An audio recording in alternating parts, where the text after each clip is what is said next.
Assalamu alaikum. My name is Jacob Loco, and yeah, I've been a Muslim for a year and a half now. January the 28th last year, I took my Shahada, alhamdulillah. So Talk to us about Jacob in his early teens, early 20s. yeah, I was a bit of a nutcase, man. Didn't have any real guidance. Grew up without a father, so not having that father role model was, I think, it had a big effect on me growing up. So and I was very young when I made the NRL. Debuted when I was 18, coming straight out of high school, and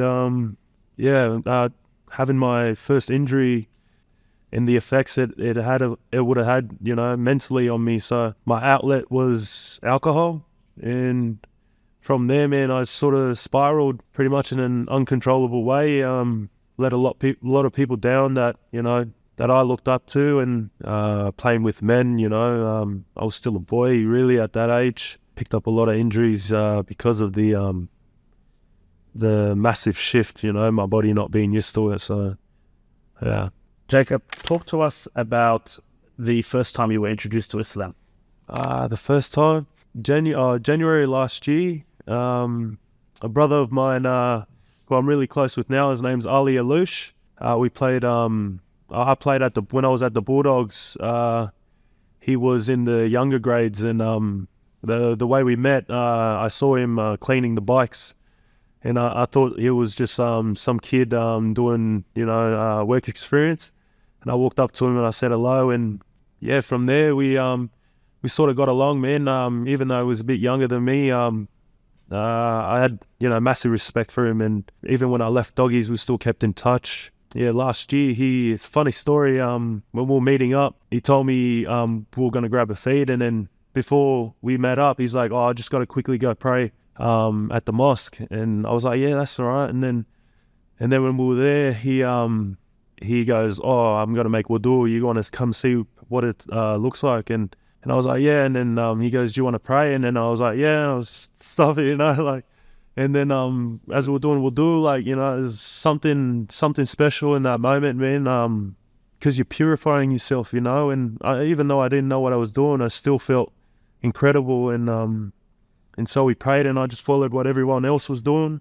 And when they were saying, the Fatiha and all that, I was just talking to God in that moment. I never had that experience before, and I was just in that moment, man, just asking him if he was there, to look after my family. My mum, she's been my rock for so long, alhamdulillah. Did you do your Shahada then, or another? Nah, so after we did that, we went and grabbed the feed, and I was, bouncing off the walls, and after that, we met up again, and he gave me a Muslim guide, and so I read up about it. I got really deep into it, and the things that really drew me to Islam was the way Muslims live.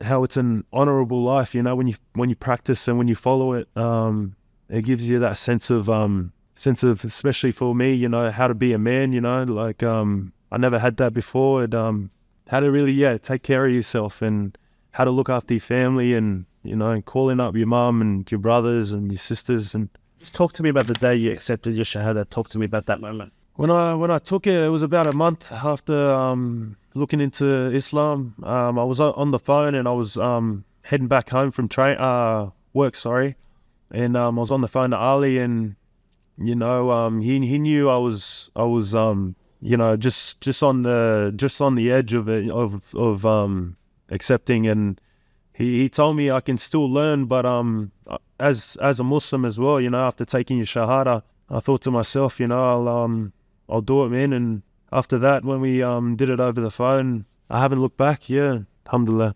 What did your family and friends say? Very accepting, man. I'm very fortunate, because I do know about stories of because I come from a Christian home. A lot of them have bad perception of Islam, and the things they're really been brainwashed to think about Islam, is in a negative way. But my family, they because I've been, such a out of control type of person, like they saw that, the discipline that comes with being a Muslim, is a beautiful thing. So they were very accepting, and I'm very fortunate for that. Mashallah, as a big boy and an athlete, how was your first Ramadan with no food? Yeah, it was good, man. I was very fortunate. I would do fasting regardless, even before I was Muslim. But I never did a dry fast where you don't drink water or food. So it took some getting used to. But there's also a funny story about my first Ramadan. I was with the brother Blake Ferguson. He used to play NRL as well, and he told me I wasn't allowed to swallow my saliva. So.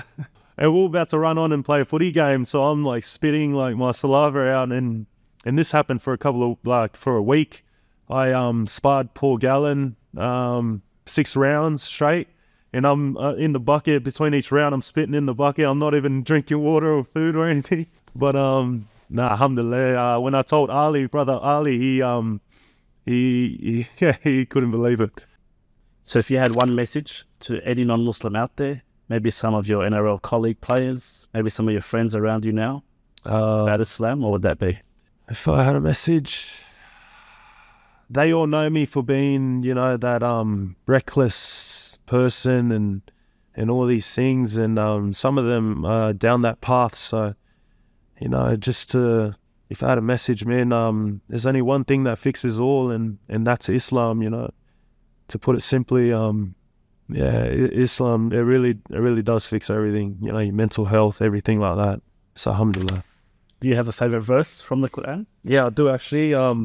Duha, and he found you lost and guided you. That's my favorite one. And he found you lost and he guided you. So for me, that one's really stuck out, man. And prior to Islam, I was an atheist for about 12 years. And then before that, I was agnostic. Yeah, I had my doubts and I was skeptical, And if you had one dua, one ask from Allah subhanahu wa ta'ala, what would that be? Every prayer I always ask to keep me steadfast and keep me on the straight path, every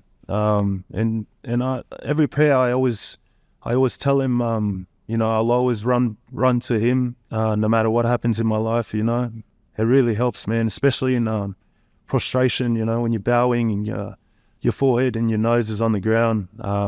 To me, there's no better place than that moment, And other than that, man, I'm very grateful.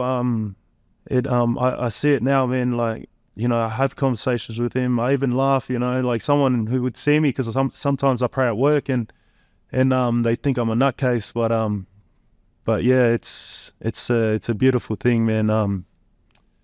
I'm very grateful. Jacob, do you regret it? Regret being a Muslim? Nah, no way.